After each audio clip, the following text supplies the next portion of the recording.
Čo mám povedať, že 5%? 7%? To ja pýtam.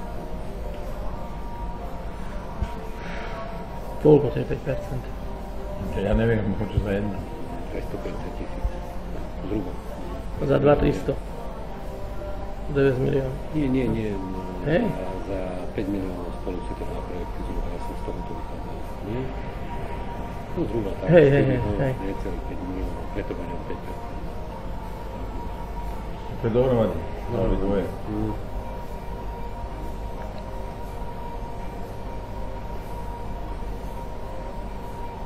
A oficiálne by vydala čo agentúra, že...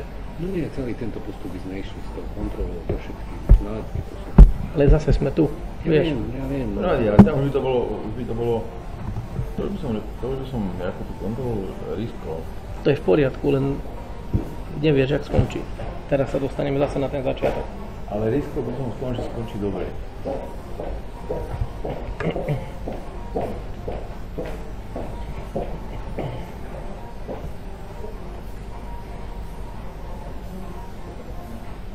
%.